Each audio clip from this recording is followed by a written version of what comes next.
Assalamualaikum warahmatullahi wabarakatuh. Alhamdulillah, alhamdulillahi rabbil alamin. Wabihi nasta'inu ala umuri dunya waddin. Wassalatu wassalamu ala sayyidina Muhammadin wa ala alihi wa sahbihi ajmain, amma ba'd. Teman-teman, sahabat-sahabat, bapak-bapak, ibu-ibu yang saya hormati, pada kesempatan yang baik kali ini, marilah kita selalu bersyukur kepada Allah Subhanahu wa Ta'ala yang senantiasa memberikan nikmat kepada kita semua, sehingga pada kesempatan sampai detik ini kita bisa melakukan aktivitas dengan tanpa ada halangan apapun. Sholawat beserta salam marilah kita panjatkan kepada junjungan kita Nabi Agung Nabiullah Nabi Muhammad Sallallahu Alaihi Wasallam, Nabi yang selalu kita tunggu-tunggu syafaatnya kelak di yaumul kiamah. Semoga kita semua tergolong umatnya yang mendapatkan syafaatnya min yaumina hadza hatta yaumil akhirah. Teman-teman yang saya hormati,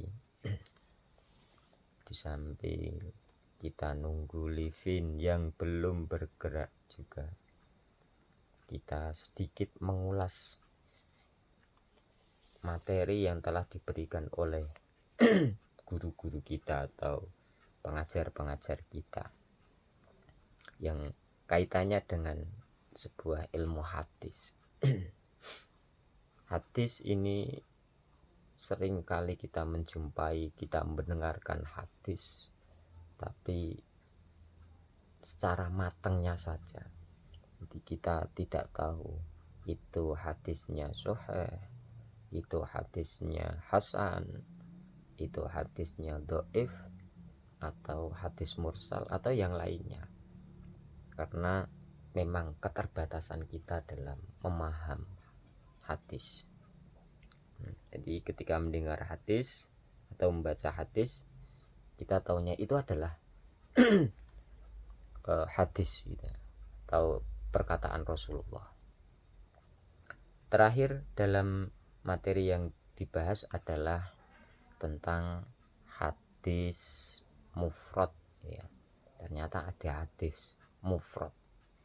Hadis mufrad ini masuk kategori hadis, termasuk hadis dhaif juga. Terus pengertian kemarin bahwa hadis mufrad ini adalah hadis yang diriwayatkan oleh satu rawi atau dua rawi yang jauh dari kata mursal, masuk kata mursal, atau perawinya ini tidak masuk kategori dzabit. Ini namanya hadis mufrad. Kalau di kitab ini dijelaskan al-fardu imma mutlaqun mang faroda rawin. Hadis mufrad ini adalah hadis yang diriwayatkan oleh satu rawi yang tidak masuk kategori dzabit, yang jauh dari dzabit, dalam artian tidak kuat dalam bentuk hafalannya. Lah dzabit sendiri kita harus mengetahui apa itu dzabit. Dalam kitab Nadmul Baikuniyah ini dijelaskan bahwa Nadmul Baikuniyah ini menjelaskan tentang dzabit itu ayus bita masa mi'ahu bihaisu yatamakkanu min istihdharih. Jadi orang yang bisa atau orang yang mendengarkan kemudian hafal dan dia mampu untuk menghadirkan, mendatangkan hafalannya itu kapan saja. Semisal ini menghafalkan satu hadis kemudian esokan hari diminta untuk mengulangi hadis yang ia hafalkan, dia bisa lain hari lagi diminta lagi dia bisa. Ini masuk kategori dobit dalam pendengaran ataupun hafalannya. Seterusnya bentuk kitaban, tulisannya.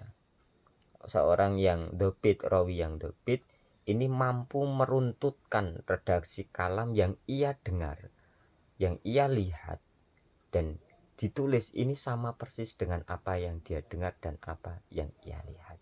Ini namanya dobit.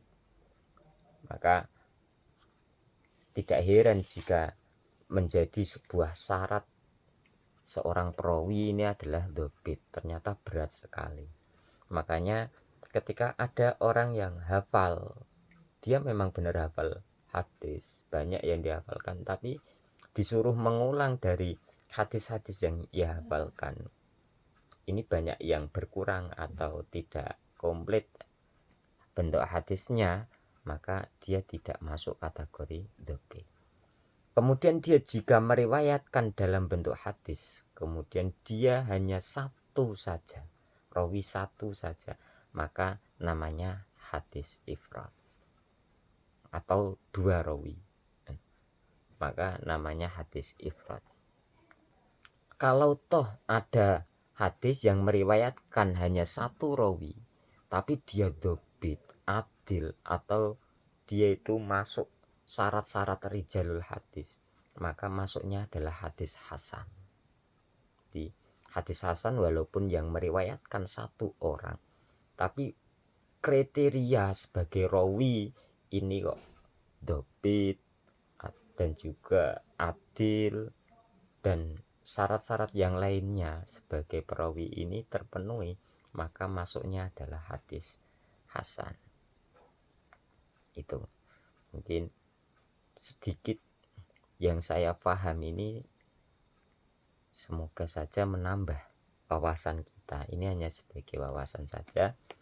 Jika nanti ada yang mau menambahi ataupun mau bertanya, dipersilahkan. Untuk selanjutnya dalam kitab Baikuniyah ini dijelaskan juga penggunaan sebuah hadis ahadi ini ikhtilaf. Ada banyak yang berpendapat, termasuk pendapatnya Imam Maliki ini, bahwa beliau berpendapat kalau hadis ahadi ini ditolak dalam pengamalannya, dalam artian tidak bisa digunakan. Kalau menurut imam yang lainnya, ini ada yang memperbolehkan asalkan dengan beberapa syarat. Di antaranya ini tidak berkaitan dengan sebuah i'tiqadiyah. Sebuah i'tiqadi itu masih bisa digunakan untuk muamalah pribadi atau untuk secara individu, tidak untuk diajarkan.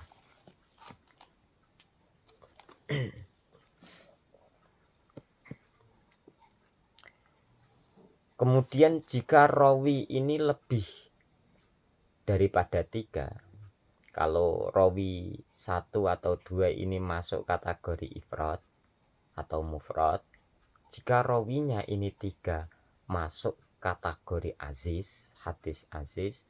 Kalau rawinya ini lebih daripada 3, 4, 5, 6 yang belum sampai pada hadis mursal, maka ini dinamakan hadis masyhur.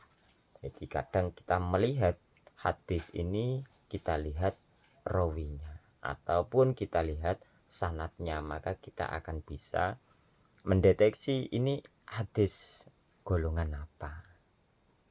Itu. Jadi rawi juga bisa kita lihat. Cuman sayangnya dalam pemaparan sebuah hadis itu kadang tidak dituturkan rawinya. Banyak rawi yang dihilangkan, seperti dalam kitab Arba'in Nawawi ini banyak rawi-rawi yang tidak dituturkan dalam Arba'in Nawawi ini. Tujuannya agar mudah untuk dihafalkan. Jadi inti daripada hadis itu tersampaikan dan mudah untuk dihafalkan. Itu. Kalau hanya untuk jamaah, untuk pengajian, itu memang cocok untuk diterapkan hanya sebuah inti hadisnya itu, sehingga bisa langsung dikonsumsi oleh jamaah atau masyarakat, sehingga mudah untuk diingat, dihafal, dan dilaksanakan. Kalau disuruh mengingat seluruh rawinya juga susah juga ya. Itu tadi tambahan atau pengertian dari tentang hadis mufrad. Sekali lagi, hadis mufrad adalah hadis yang diriwayatkan oleh satu atau dua orang yang tidak kuat dalam hafalannya atau tidak masuk kategori dobik. Jika rawinya lebih daripada 3, berarti 4, 5, 6, namanya masyhur. Kalau perawinya 3, ini masuknya adalah aziz. Hadis aziz, hadis masyhur. Bukan nama saya, tapi nama hadis. Ini hanya sekedar ngisi waktu luang saja, sambil ngopi-ngopi, sambil udut-udut, sambil nunggu livin.